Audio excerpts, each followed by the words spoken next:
Take a look at this picture.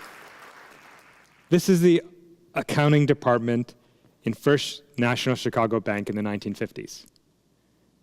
The rows of paper, the endless tables. Can you imagine running your department like that?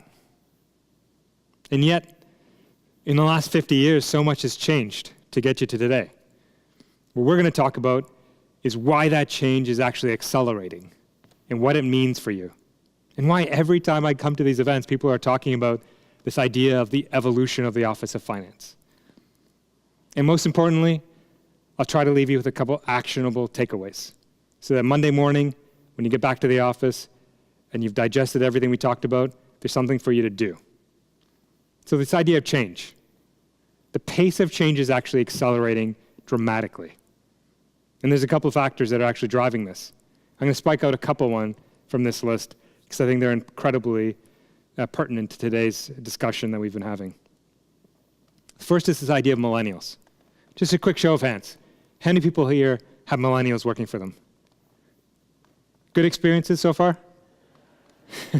Some good, some not so good. And we've been talking about it. I've heard multiple sessions today talking about this. The whole idea of the millennial workforce is changing the way in which we work. There was a day when the Office of Finance, we carried a badge of honor. You know, if we had spent our whole weekend crunching a number to get a report on Monday morning. That's how we measured ourselves. That's changing. This generation, this is the app for that generation. They're not expecting to spend their whole weekend working away on some Excel spreadsheet. There has to be a greater purpose to what they're doing.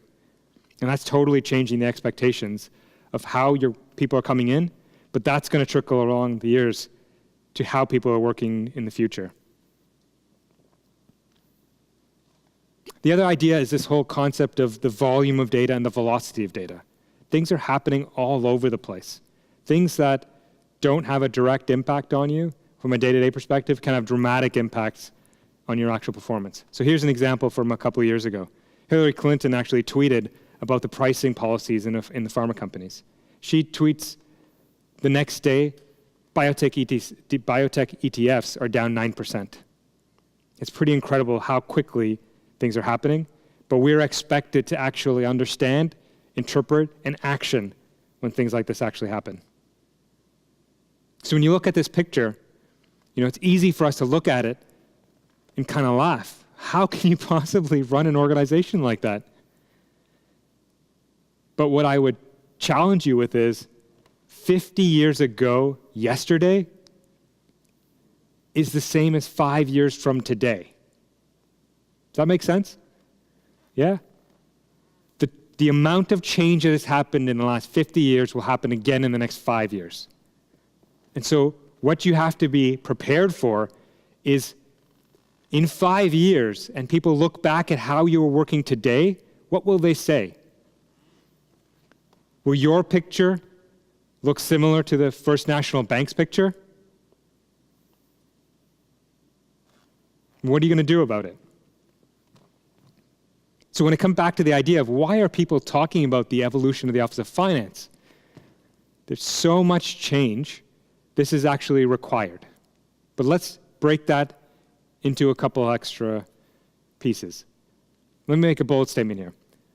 The business cannot survive in these conditions without a more robust Office of Finance.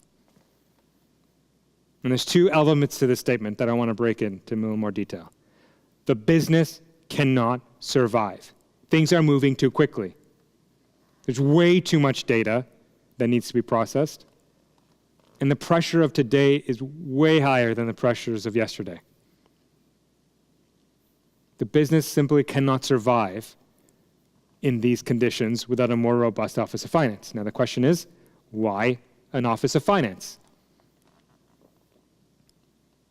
First of all, this challenge requires a more data-savvy analytical group. And that's typically the skill set that you find in your teams. This is what you've been doing for many years. And most importantly is the third point, neutrality.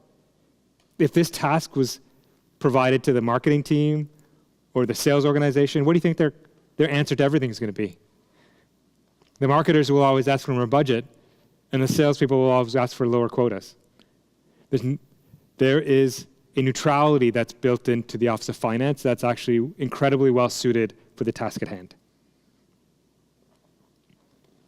So what it really comes down to is this idea that the information must be slowed down, interpreted, and presented in consumable formats. And I'm going to walk through a couple of examples in a moment of what that actually means. This is not about the regular accounting processes.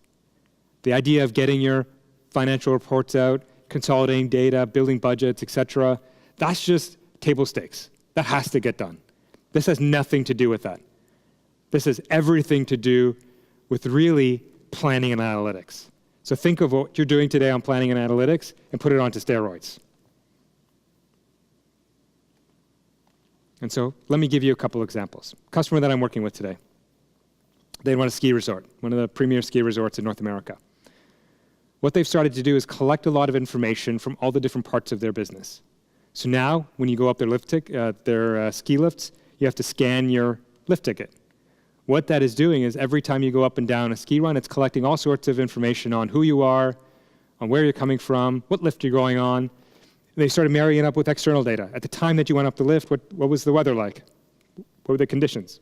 And they started to collect all this information, and they're actually starting to bridge the gap between this information, useful trends and insights, external information, and then they're doing stuff with it. So for example, as they start collecting a lot of demographic information, who's coming at what time, they're realizing that they can partner with local airlines to make sure that flights are organized, so that if they see a trend of people coming from Chicago, right, they want to make sure that enough people can get to them from Chicago, and they want to make sure all the airlines are going to be aligned. If they're anticipating a high increased volume from a particular region, they can manage with airlines, but then they can also work with their partners and their own properties that are doing lodging to make sure that there's enough hotel rooms and beds, right? So they're connecting all the dots in the organization so they can be prepared to drive optimal revenue. But it goes even further than that, right? Here's a really detailed example of what they're doing. They started collecting and connecting the dots between their demographic information, their financial information, and external factors. And so one interesting insight that they drove was they realized that in particularly cold days, people are opting to buy premium hot chocolate, which is I suppose has marshmallows and things on top of it. And so armed with that information, they actually worked with their operations team, people that run their catering facilities and whatnot, and they realized as the weather gets colder, they just stopped offering the standard hot chocolates. And the result of that was actually an increase in their margin from the hot chocolate. Now, it's a pretty simple example, but you can imagine how much hot chocolate a ski resort actually ends up selling. Now, think about this. If this insight was put up on a dashboard, presented to the operations team, what do you think would have happened? Exactly. Nothing. It's not enough to take the information and serve it back. It must be interpreted. And that's the challenge. This information must be slowed down, it must be interpreted, and then presented in a consumable fashion. Now, I promised a couple actionable takeaways.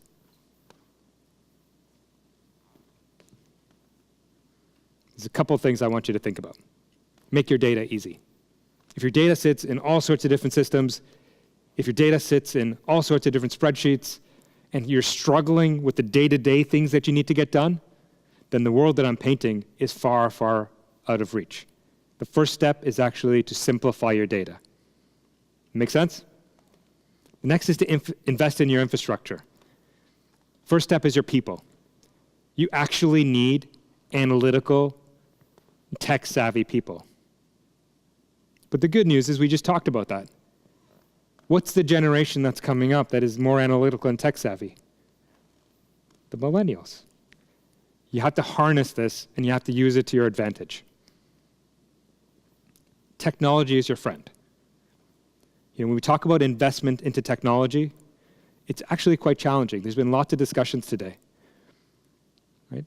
I run an organization. I have a CFO that reports to me. I have different departments that report to me. Anytime there is a discussion about an investment, so $1 has to be invested into the organization, who do you think wins that argument? I'll give you a clue. It's not us. Right? If I have to put $1 into the company, it's going to go into sales. It's going to go into marketing. It's going to go into my product engineering. Something that I'm going to deem that is moving the organization forward.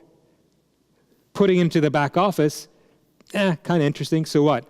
So that you can go home on the weekend? That's not my problem.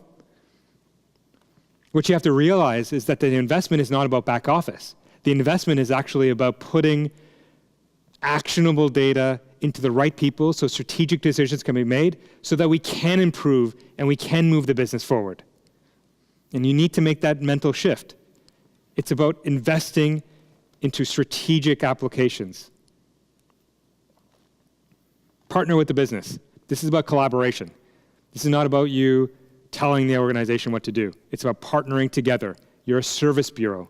You take in information, you understand the information, you serve it up to the people that actually have information in their human capital to make the better decisions. This partnership piece is key. Without this, I've seen many people fail. And the last thing I want to leave you with is this is a pretty significant journey, but you got to take it one step at a time. The saying for where I come from is, how do you eat an elephant? And the answer is you eat it one bite at a time. Thank you very much.